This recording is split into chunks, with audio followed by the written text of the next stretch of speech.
नमस्ते दोस्तों, अगर ये कहानी पसंद आया तो लाइक, शेयर और सब्सक्राइब और घंटा जरूर दबा देना प्लीज़ रिक्वेस्ट। सुधीर और जगदीश दो मित्र थे। सुधीर का सिर बिल्कुल गंजा था।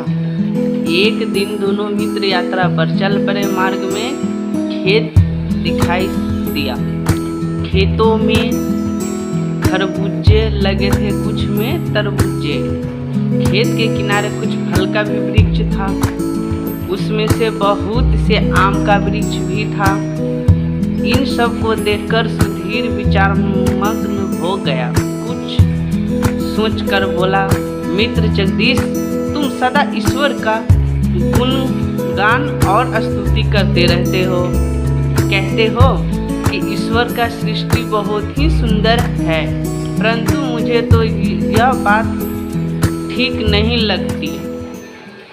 जरा देखो, खरबूजे और तरबूजे जैसे भारी फल तो पतली कोमल बेल पर लगी है, और आम जैसे छोटा ऊंचे विशाल वृक्ष पर लगे हैं। है ना बिल्कुल बात। जगदीश, तुम ईश्वर के रहस्यमय को नहीं समझते। मनुष्य का बुद्धि ईश्वर के तुलना में बहुत तुच्छ है।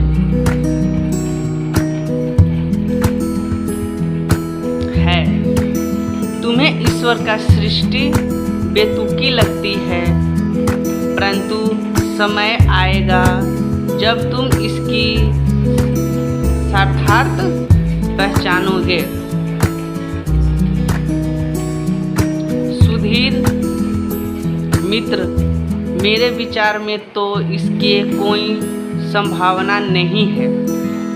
इसी तरह बातें करते दोनों मित्र चले जा रहे थे। धूप बहुत तेज थी। सुधीर बोला, मित्र आओ, थोड़ी देर पेड़ के नीचे विश्राम कर ले।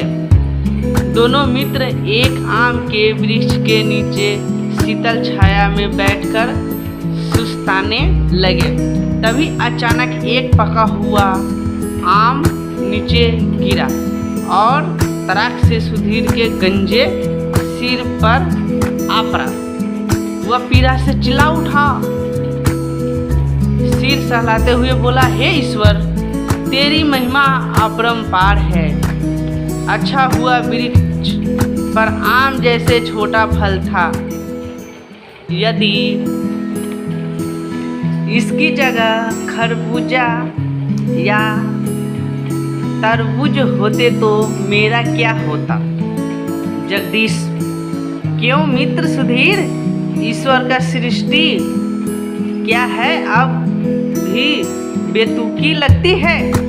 सुधीर, नहीं भाई, ईश्वर का सृष्टि वास्तव में बहुत ही महान है, और ईश्वर के रहस्यमय को समझने के लिए मनुष्य की बुद्धि वास्तव में बहुत तुच्छ है।